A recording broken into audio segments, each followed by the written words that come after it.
안녕하세요. 오늘 소개해드릴 내용은요. 원래 이제 이 폴더가 독후감 폴더인데 책은 아니고요. 책은 아니고 제가 이제 좀 이렇게 들으면서 이렇게 영감을 받았던 그 강연 내용을 바탕으로 해서 좀 다른 내용들을 좀 살을 붙인 그런 내용입니다. 먼저 이제 말씀드리면 주된 어떤 그 내용의 핵심은 그 이화여자대학교의 이제 경영대 교수로 계시는, 그러니까 이제 경영 조직하고 그 조직 이론 관련된 강의를 많이 하시고 이제 리더십 관련된 강의를 하시는 그 윤정구 교수님이라고 계세요. 그래서 이제 그분이 했던 내용인데, 주로는 그 최근에 이제 그 기업에서 성과주의나 이런 거 많이 도입을 하고 하면서 그 저성과자 관리에 대한 얘기들이 이제 많이 나오기 시작합니다.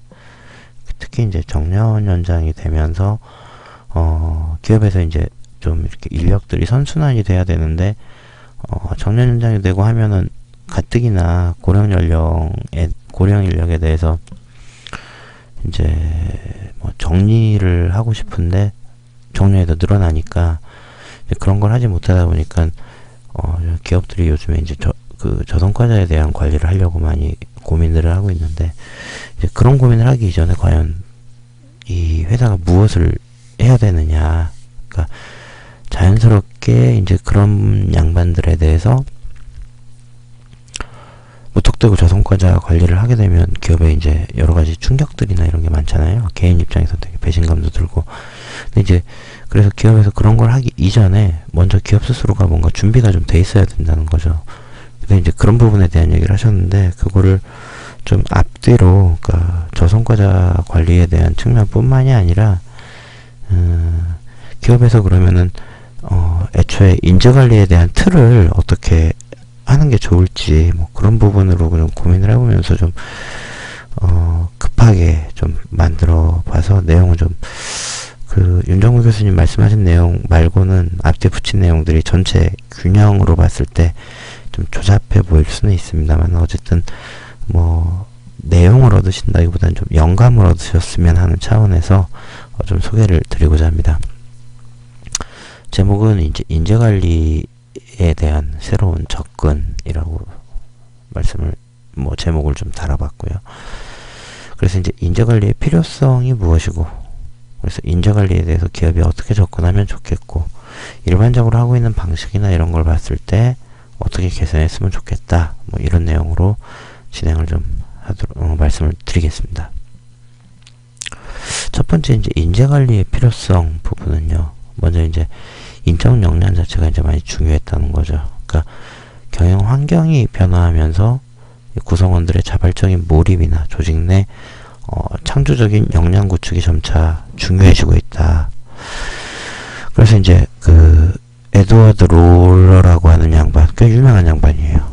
여러 가지 책도 쓰셨는데, 이 양반이 썼던 그 매니지먼트 에셋이라고 하는, 그러니까 경영자산이라고 하는 책에서 보면 경영의 이제 시대적 단계를 크게 세 단계로 구분해보면, 처음 시대에는 대량 생산의 시대였다는 거죠. 그래서 이때는 뭐 생산을 많이 하고, 그러니까 산업혁명 초기죠. 생산을 많이 하고 하는데, 그때는 기술적인 부분에서 뭐 그렇게 중요하지 않았고, 주어진 일만 뭐 종업원들이 하면 되기 때문에 관료주의, 뭐 명령과 통제 조직 이런 걸 가지고 이제 조직을 이끌어 나갔다. 근데 이제 그게 조금 시대가 바뀌면서 이제 이게 점차 소품종 가지고 대량 생산하던 이런 시대가 다품종 소량 생산 시대로 이제 변한 거예요. 그러다 보니까 이제 그 안에서 어떻게 우리가 경쟁 우위를 가질 거냐, 이게 이제 중요해졌죠. 그러면서 이제 그 종업원에 대한 기업의 관여가 이제 높아지는 그런 시기가 이제 온 겁니다. 그러니까 어떻게 관여를 했느냐 하면은 이제 기업이 종업원들에 대해서 이제 강제적으로 막 교육 훈련을 시킨 거죠. 그래서 교육 훈련을 통한 인적 자원의 관리가 상당히 중요해졌다. 근데 이런 시기를 거쳐서 최근의 시대는 불확실성의 시대라는 거예요. 그러다 보니까 불확실성에 대해서 이제 나중에 불확실한 상황이 닥쳤을 때 거기에 대응을 하려면 이 종업원들이나 조직 자체가 이제 유연성이 있어야 된다는 거죠. 뭔가 거기에 쉽게 적응하고 다가오는 변화에 대해서 빠르게 캐치하고 그거를 대응하고 이제 그런 것들이 필요하다는 거죠. 그러면서 이제 과거에 성공했던 방식들이 똑같이 통하지 않는 거예요. 과거 성공 방식들이 실패하고 그러다 보니까 변화에 대한 유연성이 강조되고 그러다 보니까 이 구성원들의 이제 생각의 힘이 중요해졌다.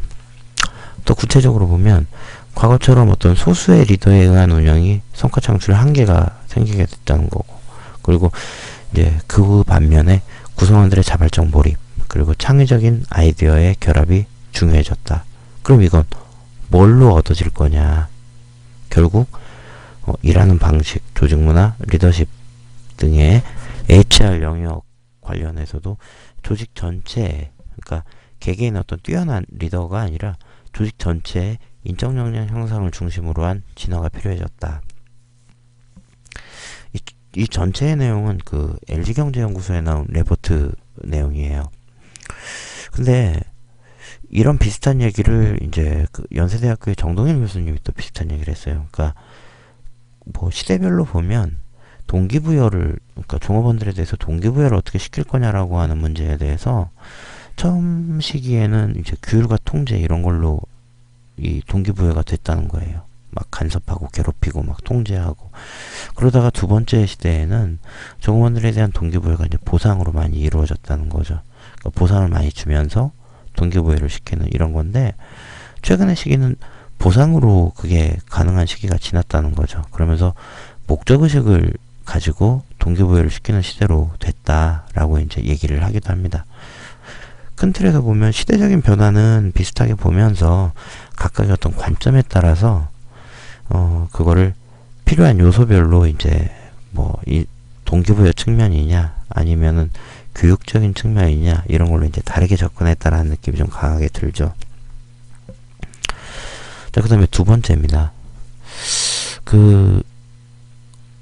요 전반적인 내용은 어디냐 정경련 산하에 그 IMI라고 국제경영연구원 뭐 이제 그런 데가 있는데 거기서 포럼을 했었어요. 그때 포럼을 할 때 윤정구 교수님이 두 번째 설명을 하기 전에 앞단에서 그 아인스 파트너라고 하는 그 컨설팅 회사가 있습니다.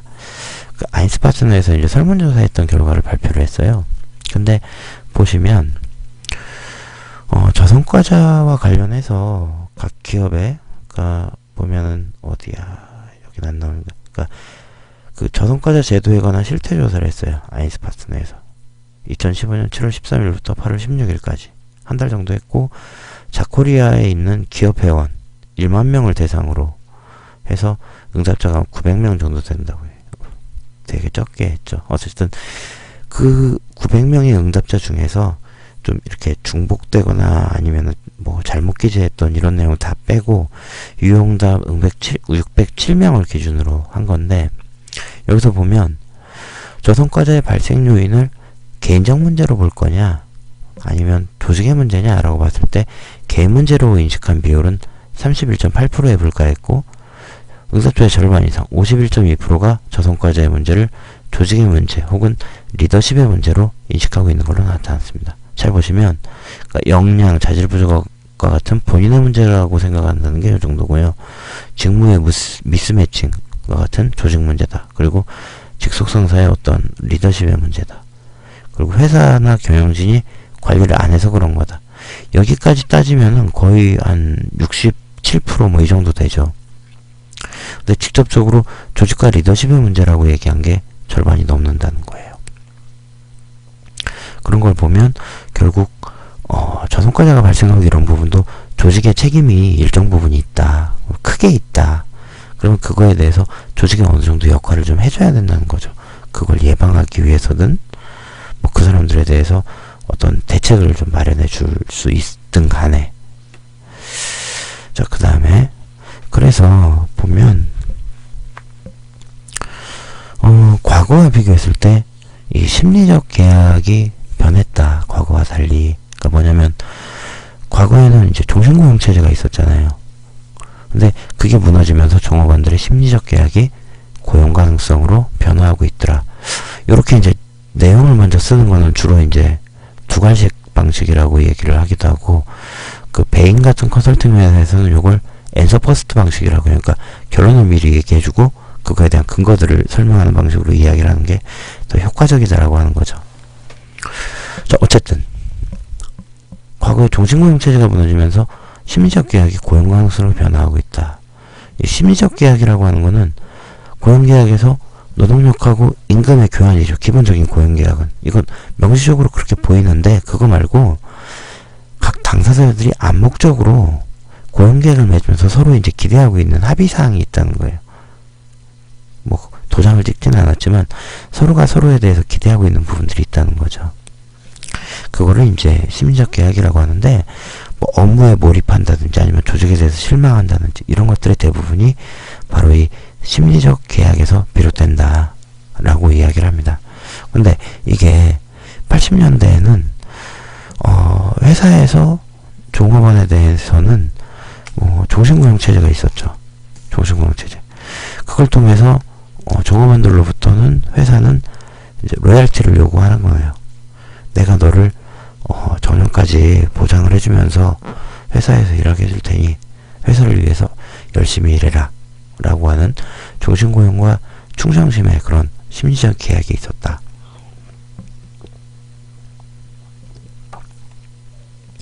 근데 이게 현재로 넘어오면은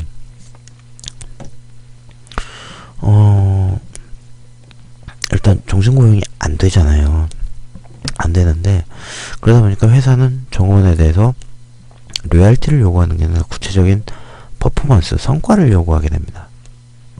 근데 그거에 대해서 이거는 뭐 회사가 종신고용을 하지 않든 뭐 하든 안 하든 뭐 성과를 요구할 수는 있죠. 근데 종신고용을 못하는 상황이잖아요.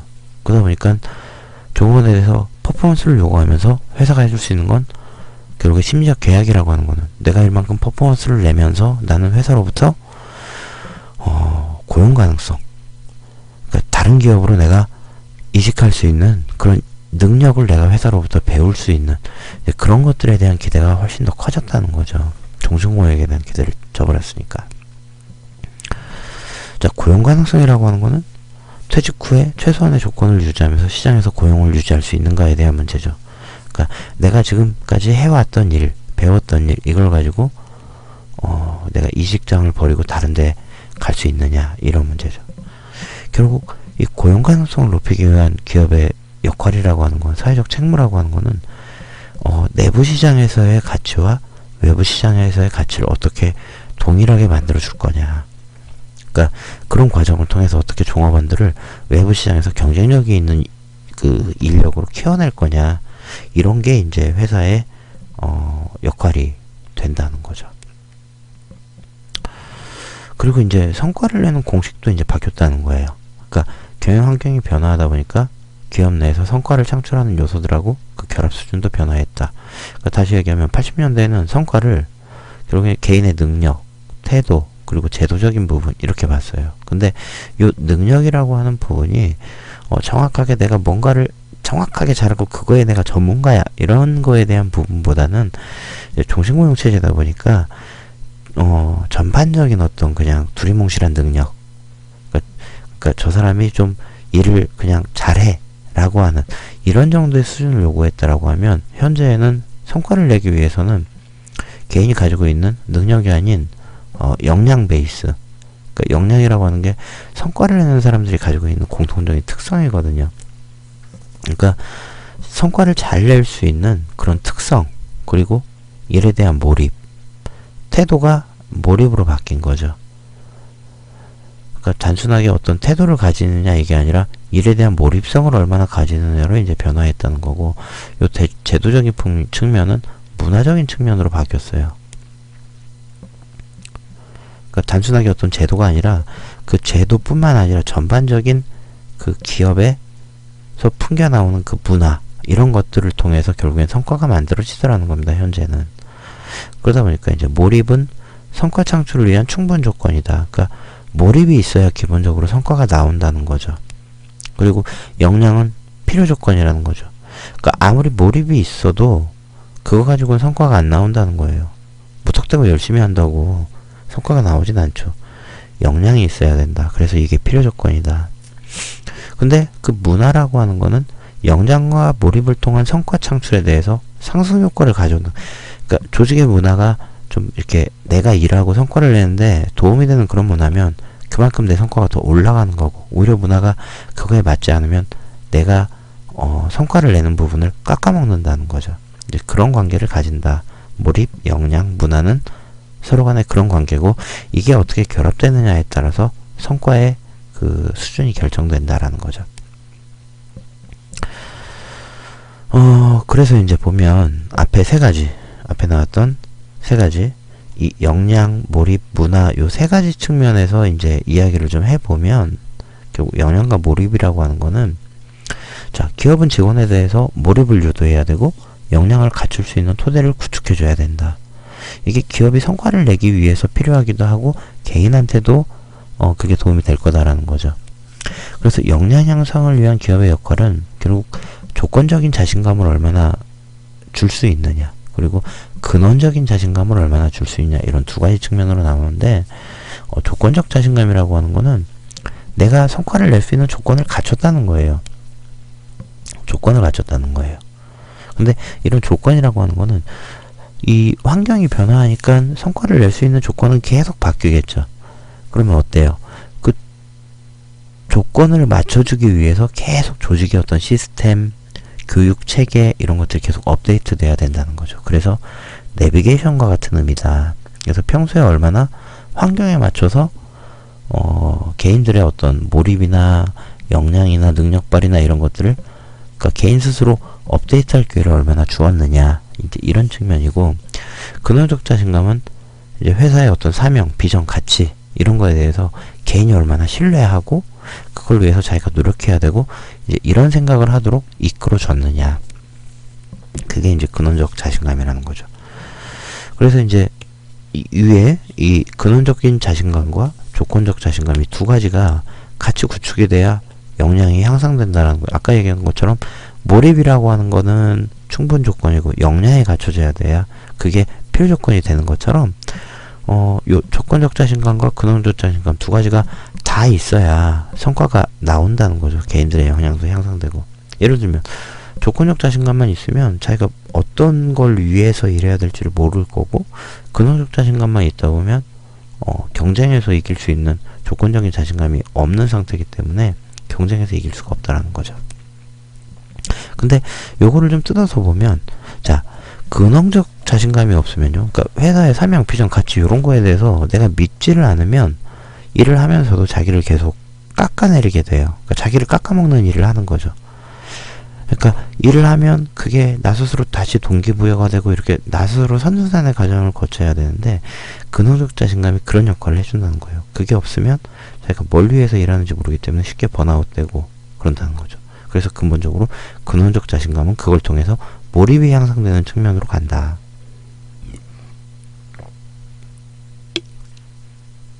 그래서 몰입이 있어야 똑같은 연봉을 받아도 월급쟁이가 되느냐, 아니면 그 연봉을 받는 업으로 하는 사람이 되느냐, 이런 차이가 나타나는 거죠. 근데 월급쟁이로 일하면 밖에 나갈 엄두를 못 내요. 외부 시장에서 경쟁력을 본인이 두려워하게 되죠. 뭐 그렇게 갖춰주지도 않고. 근데 업으로 하는 사람은 밖에 나가서도 그 일에 대해서 자신감을 갖고 할 수 있다라는 겁니다. 그래서 위대한 회사는 금전으로 운영되는 회사가 아니라 몰입을 가능하게 하는 회사가 위대한 회사라는 거예요. 그 다음에 자, 성과 문화 관련해서요. 그러니까 저성과자와 관련해서 이제 이 문화를 어떻게 구축할 거냐라고 보면, 자 보세요. 자, 성과 측면에서 문화는 실패에 대응하는 조직의 방식을 가지고 좀 특징을 지어볼 수 있다. 그래서 인사 쪽에서 문화를 설계할 때는 그 예측 가능성, 공정성, 컴패션 이런 세 가지 측면을 고려를 해야 된다. 그러니까 HR이 본인들 스스로 이제 이런 세 가지 측면을 가지고서 문화를 좀 설계를 해야 된다는 건데, 엄밀히 얘기하면 이 양반이, 이 아줌마가, 이 아가씨가 이제 서커스를 하다가 만약에 실수를 해서 떨어졌단 말이에요, 밑으로. 자, 그랬을 때 문화라고 하는 거는 단두대를 거기다 갖다 대느냐, 너 실수했으니까 넌 필요 없어, 자 손 잘라, 뭐 이런 이제 그런 문화냐, 아니면은 이 실수를 할 때 밑에 촘촘하게 받쳐줄 수 있는 이런 그물을 쳐주고 있는 그런 회사냐. 크게 보면 이렇게 나온다는 거고, 이제 이 문화를 설계할 때 측면에서 예측 가능성이라고 하는 거는 어떻게 하면 밑으로 떨어지느냐, 이런 거를 그 조직의 문화가 얼마나 잘 알려주느냐.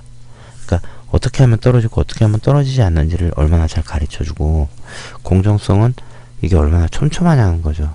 밑으로 떨어지지 않게 얼마나 여기서 잘 받쳐주고 있느냐. 그리고 컴패션이라고 하면, 그러면 자주 떨어지면 어떻게 할 건데, 이게 아무리 그물을 잘 쳐주고 이렇게 하면 떨어져라고 교육을 시켜도 계속 떨어져요. 그런 사람 어떻게 할 거냐라고 하는 게 이제 컴패션 측면이라는 거죠. 그래서 하나씩 보면 예측 가능성은요, 예측 가능성과 관련해서는 개발을 중심으로 이루어져야 되고, 만약에 이제 그 부족한 인력, 그러니까 능력이 부족한 그런 인력들은 예측 가능성을 미리 계속 줘야 되는 거예요. 지속적인 자극을 통해서 조기에 진로를 고민하게 해줘야 된다. 그래서 예측 가능성을 높이기 위한 측면도 있고, 그리고 외부 노동시장에서의 경쟁력 제고를 해야 되잖아요. 그런 개발 기회 측면에서도 보면 가능하면 상대평가보다는 이 시장의 수준, 그 직무에서 요구되는 그 수준을 시장적인 측면에서, 시장 수준에서 다른 데도 대충 이 정도는 다 기대를 하더라라고 하는 그런 절대평가가 유리하다는 거죠. 합리적이고. 근데 이제 이 부족한 인력, 능력이 부족한 인력에 대해서 지속적인 자극을 통해서 조기의 진료를 고민하게 해야 된다는 거는 이런 거 보시면 돼요. 개구리가 변온동물이잖아요. 그러니까 온도가 조금씩 계속 올라가면 개구리는 자기 몸이 거기에 맞춰서 자기 몸의 온도가 변하기 때문에 이게 더워지고 있다는 걸 몰라요. 그냥 자기가 적응해서 사는 거죠. 요 안에서 헤엄치면서. 근데 물이 이제 점점 이렇게 온도가 올라가요. 그러면 신체적으로 이제 마비가 오겠죠. 몸이 이제 이렇게 익겠죠. 익어서 그렇게 되는데, 대부분의 조직들은 그래서 이제 그 뜨거운 물 속에 개구리라는 얘기가 많이 나와요. 변화를 감지하지 못하고 그냥 거기서 익어서 죽어버리는. 근데 대부분의 조직들은 아무런 조치를 하지 않다가 수온이 한 7, 80도 되면, 아, 이게 이러다가 100도가 되겠구나, 우리 뭔가 물이 끓으니까 뭔가를 해야겠구나 라고 하면서 그때 이제 관리에 대한 필요성을 느끼고 대응을 하는 거예요. 근데 그럴 때 7, 80도, 10도까지 올라간 그 상황에서 이 개구리들이 밖으로 뛰어나갈 수 있겠어요? 못 뛰어나갑니다. 이미 몸이 굳었어요. 익어버렸어요. 그래서 그런 상황에서는 당사자도 외부에서 뭘 할 수 있는 일이 없어요. 그럼 어떻게 돼요? 버티는 거죠. 조직의 낭비라는 거죠. 그래서 그런 온도가 확 올라가기 전에 미리 낮은 온도부터 조금씩 올라가고 있을 때 그런 거에 대한 어나운스를 계속 해줘야 된다는 겁니다. 자, 그 다음에 이제 공정성 관련해서는 당사자가 결과를 받아들이는 건 분배의 공정성이 아니라 절차와 관계의 공정성이라는 거예요. 분배 공정성은 뭐냐면, 그러면 임금, 몸값을 외부의 평가를 기준으로 해서 어떻게 나눴느냐, 개인별로. 그 개인별로 이게 얼마나 차등했느냐. 근데 그 자체에 대한 불만보다도 그 과정에서의 불만이 더 많다는 거예요. 그래서 절차 공정성, 정보 공정성, 관계 공정성, 이런 게 더 중요하다는 겁니다. 절차 공정성은 뭐냐면 그 정해진 절차하고 프로세스에 따라서 처리를 했느냐. 그리고 정보 공정성은 정보를 공개하고 투명하게 이렇게 정보를 이렇게 종업원들한테 제공을 했느냐. 그리고 관계의 공정성은 보통 그 저성과자나 이런 대상자들을 그 사람 자체가 문제든 아니면 그 상황 자체가 문제든 간에 그걸 문제로 취급하든지 물건으로 취급하든지 이제 이런 거를 했느냐라고 하는 측면이죠. 그래서 보면은 대부분의 회사들은 요 분배 공정성 요 부분은 되게 중요하구나라고 생각을 해요. 그러면서 잘 관리를 한다. 분배 공정성 자체는. 근데 요걸 못 한다는 거예요. 절차 공정성, 정보 공정성, 관계 공정성 이런 거에 대해서는 관리가 잘 안 된다는 거예요. 근데 사실 저성과자가 어떤 당신은 이제 퇴출을 하셔야 됩니다라고 하는 제안을 받았을 때, 정작 자기가 억울해하고 화가 나는 거는 요 분배의 공정성 측면보다요, 요 과정에 대한 공정성이 더 크다는 거예요. 그래서 그런 부분에 대해서 염두를 좀 두고 관리를 해야 된다라는 거고요. 그 다음에 컴패션 측면, 그러니까 조직에서 방출되는 인력에 대해서 컴패션적인 감정을 가지고 접근을 해야 된다. 그러니까 사람이 사람을 대하는 접근이 첫 번째는 이 인지적 이해예요. 그러니까 머릿속으로 이렇구나라고 이해를 하는 거고, 두 번째는 이제 심퍼시, 심정적인 동의라는 거죠. 사람을 이해하고 하는 과정. 근데 그 저성과자나 이런 사람들은 되게 예민하기 때문에 이런 심정적으로 동의하는 걸 얘기할 게 아니라 진짜로 상대방의 고통이 내 고통이구나라고 생각하고 행동을 해줘야 된다는 거예요. 그래야 이 사람들이 상처를 안 받는다는 거죠. 그래서 대상자들이 결과를 수용하는 것과 별도로 담당자나 조직에 대해서 이제 고마운 감정을 가질 정도로 HR에서 제도를 설계할 때 그 회사의 전략적인 지향점, 그러니까 저성과자에 대해서 최대한 우리는 뭔가 교육을 하면서 계속 끌고 가려고 했다라고 하는 이제 그런 부분들을 포기하지 않으려고 하는 내용에 담겨 있었는지, 뭐 이런 것들을 잘 봐야 된다는 겁니다. 그러니까 그 저성과자가 된 사람에 대해서 끝까지 그 사람이 외부 경쟁력을 갖출 수 있도록 그 조직의 지원을 막 하는 이런 식으로 설계가 됐느냐, 이제 이런 것들을 우리는 실무적으로 좀 봐야 된다. 그래서 HR에서 이제 과거와 다르게 좀 전략적으로 접근해야 될 측면이 있다. 그래서 첫째는 그 ILM, 그러니까 내부의 노동시장, 인터널 레이버 마켓, 요 내부 노동시장에서의 이제 성장 체험을 많이 하게 해줘야 된다. 그런 걸 통해서 그 외부 노동 시장에서의 고용 가능성 이런 거를 이제 높일 수가 있어야 된다. 구체적으로는 성장 체험이 없으면 복지로 보상할 수밖에 없다는 거예요. 그러니까 이를 통해서 그 사람들이 내가 크고 있구나, 성장하고 있구나라고 느껴야 몰입이 가능한데 그게 안 된다면 결국에는 그런 것들을 돈이든 아니면 복리후생이든 이런 걸로 보상할 수밖에 없다.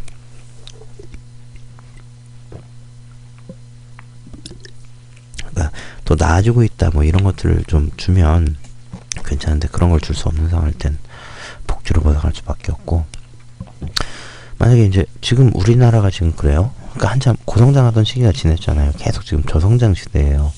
이런 저성장 시대에는 성장 체험하는 거, 그러니까 내가 이를 통해서 이만큼 성장했구나라고 하는 걸 본인이 확인하고 이런 게 오히려 최고의 복지가 될 수 있다. 밖에서의 고용 경쟁력을 가질 수 있으니까. 그리고 성장 체험이라고 하는 거는 회사가 전략적인 지향점을 분명히 가지고 있고 인사가 여기에 정렬을 시킬 수 있을 때 이 성장 체험이라고 하는 건 생겨난다. 그러니까 내가 이렇게 하는 게 나중에 이쪽으로 개발하는 데 되게 도움이 되고 성장하는 데 도움이 되는구나 라고 이제 느낀다는 거죠. 그런 거는 회사가 지향점을 분명히 하고 있고 HR을 거기에 이제 그 지향점에 맞춰서 운영할 수 있을 때 생겨난다는 거죠. 그 다음에 인사에서 다양한 인재들이 성장을 위한 실험을 과감하게 해볼 수 있는 그런 문화적인 그물을 좀 만들어줘야 된다는 거죠.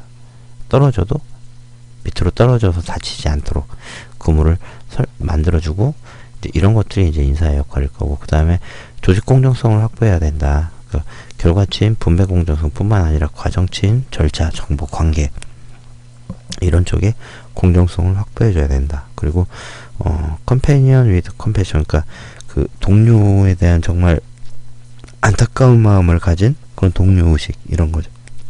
그래서 동료들의 고통을 이해하고 최선을 다하려고 하는 그런 동료의식이 보여야 된다. 그 다음에 뭐 전략적인 성과 공식은 이런 거고, 그런 거에 따라서 보면 회사의 어떤 방식, 일하는 방식, 코퍼레이트 웨이 뭐 이런 게 이제 기업의 사회적 책무라는 거죠. 그래서 이런 것들이 만들어지면 거기에 맞춰서 그 회사의 평판과 지위에 걸맞는 그 종업원의 경쟁적인 엣지를 가질 수 있다는 거죠. 개인들은 그런 과정을 통해서 개인들이, 그리고 그 자체가 고용 가능성으로 연결이 된다라는 거죠. 그래서 이제 몇 가지 그 개선 안들을 좀 생각을 해봤어요.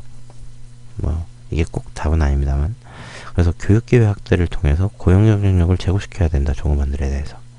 그래서 지금 현재 어떤 보면은 기업들이 보상을 갑자기 막 크게 하고 이러긴 어려운 상황이고, 그래서 보상 자체는 동기부여에 한계가 있다는 거예요. 왜?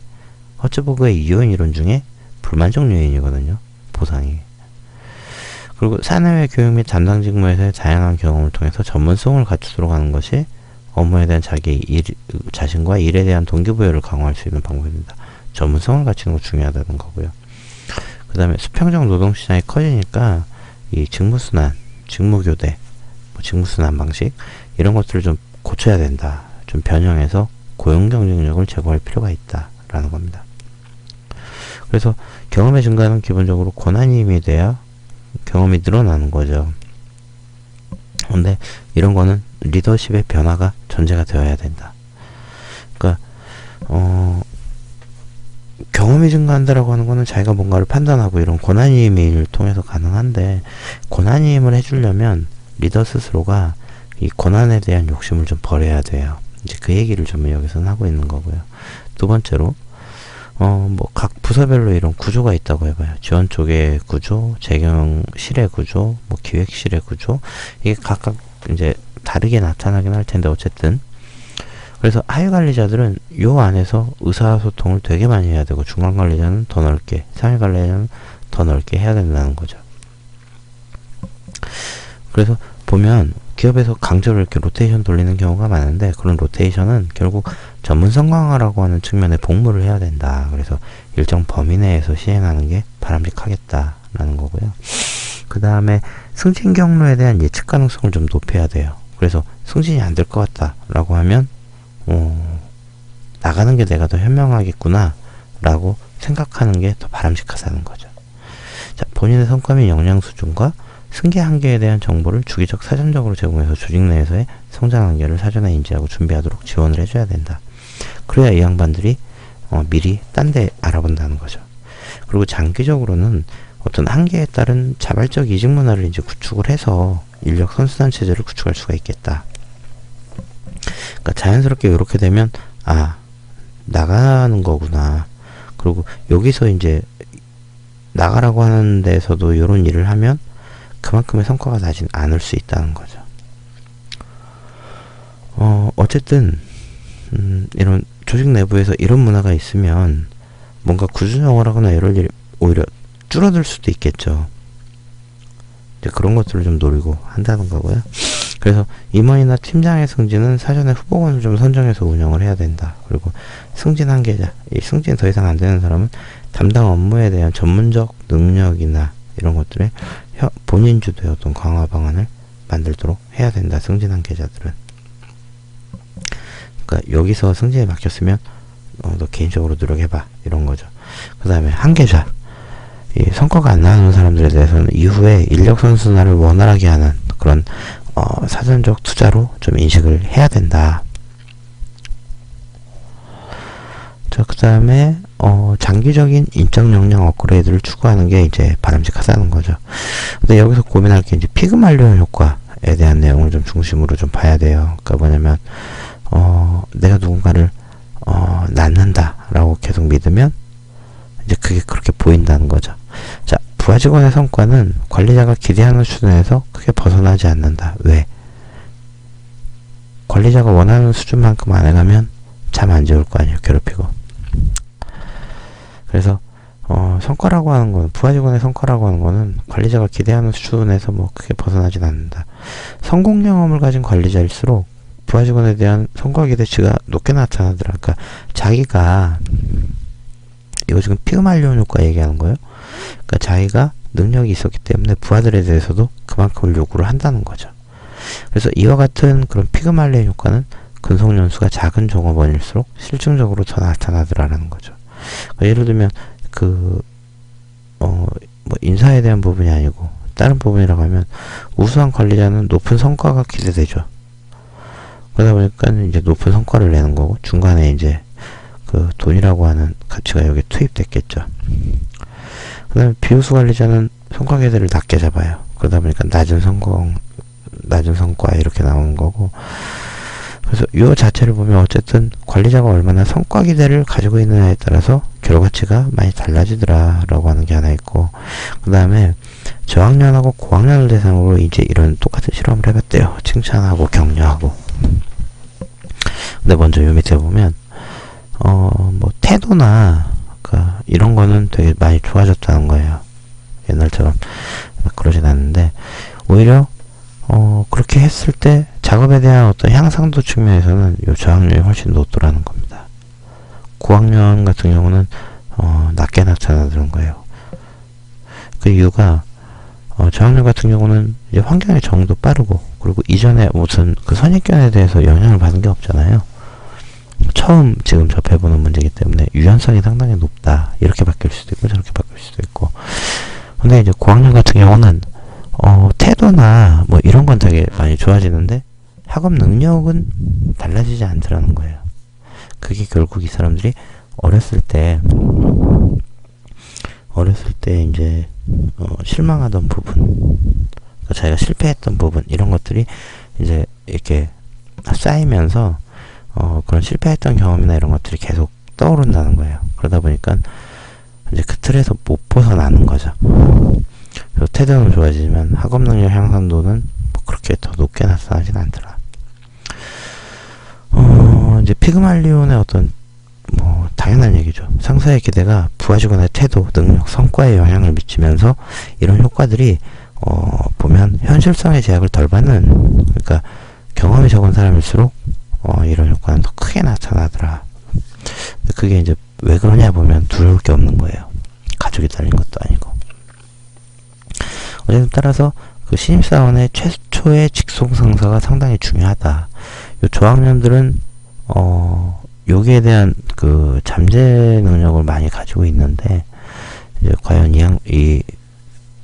지금 들어온 이 사람들이 얼마나 유연하게 생각을 하고 있느냐에 따라 달라질 수 있다는 거죠. 만약에 그게 없다라고 하면 그만두겠죠. 그 다음에 플러스 어쨌든 그 조직에 사람이 들어오면 처음 들어왔을 때 그때의 직속 상사가 상당히 중요하다는 거죠. 그 사람의 영향을 많이 받는다. 뭐 그 양반이 갑자기 어디로 이동하거나 이러지 않는 한은 거의 뭐 행정계 안에서는 거의 매일 보는 이제 그런 관계라는 거죠. 어쨌든 상사의 기대가 부하 직원의 태도, 능력, 성과에 영향을 미치더라. 상사가 어떻게 기대하느냐가. 근데 이런 효과는 현실성의 제약을 덜 받는, 경험이 적은 사람일수록 더 크게 나타나는 거예요. 긍정적인 게. 그래서 따라서 신입사원의 그 최초 직속 상사가 가장 중요하고, 이제 그런 분들한테 멘토링을 받은 그렇게 성장한 신입사원들이 나중에 훌륭한 상사가 돼서 부하 육성을 하고 그럴 때 이전에 자기가 들었던 것보다는 훨씬 더 발전된 방향으로 만들 거잖아요. 그래서 그런 게 상당히 중요해지더라. 그 다음에 이제 마지막으로 그 앞서의 그 피그말리온 효과하고 반대되는 그런 게 있어요. 그래서 피그말리온 효과와 반대 현상으로서 부하의 실수로 인해서 상사가 이제 의심을 하기 시작하는데, 그러면서 부하에 대해서 지나치게 간섭을 하거나 부하의 재량권을 침해한다는 거죠. 그래서 부하로 하여금 부진, 업무 이탈 이런 게 가속화되고, 이것 때문에 부하의 어떤 부진에 대한 상사의 환경이 굳어졌다. 뭐 이런 과정들을 얘기하는 겁니다. 개입운명 신드롬이라고 하는 거는. 그래서 이를 극복하기 위해서는 상사 측에서 먼저 상사가 먼저 그 관계 개선을 위해서 개입 활동을 해야 된다. 그러니까 조용하고 제3자적인 지역에 가서 이제 허심탄회하게 물어보고 대답하고 뭐 이런 과정을 얘기하는 거죠. 그래서 이제 실패운명 신드롬이 만약에 생기는 것 같다라고 하면 요거는 자 부하와의 불편한 관계가 계속 지속되죠. 그런데 뭐 대놓고 뭐라고는 할 수 없으니까 이제 혼자 끙끙 앓는 거예요. 그래서 상사의 감정적인 육체적인 에너지가 많이 상실된다. 그 다음에 두 번째는 부하에 대한 관리 행태, 요 부분 좀 잘 봐야 된다는 거예요. 그러니까 표리부동하거나 불공정하거나 이제 이렇게 받아들일 수 있는데 그보다는 이제 현실적으로 가난한 부분들을 이제 많이 찾는 거죠. 상사에 대한 불신, 뭐 이런 게 이제 지위에 많이 크다 보니까 이제 그 부분을 좀 파고 들어갈 수 있지 않겠느냐라고 하는 부분이고요. 그 다음에 이제 뭐 부하에 대한 관리 행태, 그러니까 상사에 대한 불신이 있다 보니까 상사가 부하에 대해서 표리부동하게, 그러니까 뒤에서는 막 이렇게 어떻게 이놈을 처치할까 이러지만 앞에서는 웃으면서 이제 이럴 수밖에 없는. 그 다음에 타 팀원에게 업무를 추가로 할당하게 된다. 그러니까 이게 뭐냐면 내가 A라는 부하가 있고 B라는 부하가 있는데 B는 어디 뭐 저기 뭐 운송 쪽이나 이쪽에 가입이 되어 있다고 봐요. 안 되어 있을 수도 있고. 근데 이제 어쨌든 그런 양반들한테 업무를 추가로 시켜요. 아니면 인쇄나 이런 작업들은 보통 뭐 어쨌든 며칠 걸리잖아요. 근데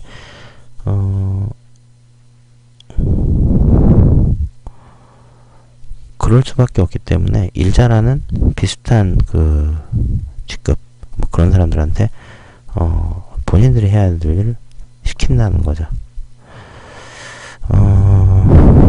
그래서 이제 그렇게 시킴을 당한 사람은 더 정신적, 신체적으로 피로감이 누적될 수밖에 없다.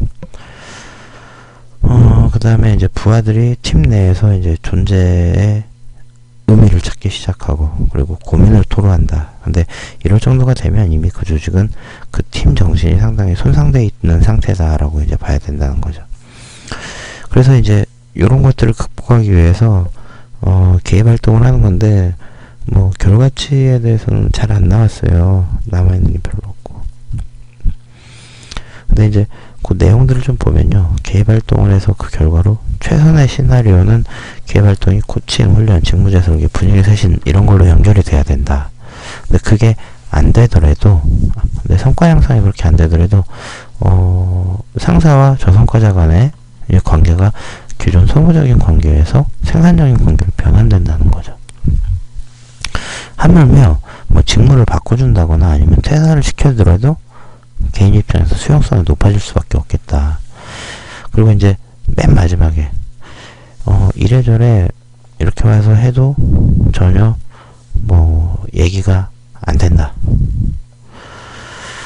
이제 그리고 이제 그 개입 활동을 했을 때 합의도 안 이루어지고 뭐 아무것도 못 얻었다라고 할 때, 그렇다고 하더라도 이 실패 운명 신드롬에 개입을 하는 거는 어쨌든 간에 도움이 된다는 거예요. 그러니까 차악이라고 하는 거는 끝에서 두 번째잖아요. 그러니까 성과 향상, 뭐 관계 개선이 안 되더라도 조직의 공정성 신뢰를 지키는 방법은 있지 않느냐, 이제 이렇게 얘기하는데, 어쨌든 개입 활동을 하면 잘 되면 뭐 이런 코칭, 훈련, 직무제 설계 이런 걸로 연결이 되고, 뭐 그럭저럭 그냥 한다 그러면은 이 성과 향상은 안 되더라도 이 소모적 관계에서 생산적인 관계로 그 조직의 분위기가 전환이 되는 이런 것들이 좀 남는다라는 거고요. 그 다음에 차악의 시나리오 같은 경우는 최악이라는 거죠. 그래서 성과 향상, 관계 개선이 안 되더라도 이 조직의 어떤 공정성 신뢰는 지켜줄 수 있다, 이런 구조에서는. 그러니까 보면 여기 그러니까 어쨌든 그 당사자가 그거에 대해서 납득도 안 했고 뭐 나가지도 않고 그렇더라도 어쨌든 공정성 신뢰는 지켜줘야 된다. 그래야만 이 개입 활동에 의미가 있다는 거죠. 그러니까 그 사람이 지금은 이렇게 조정이 안 되고만 하지만 어쨌든 좋은 관계를 가지고 나갈 수는 있다.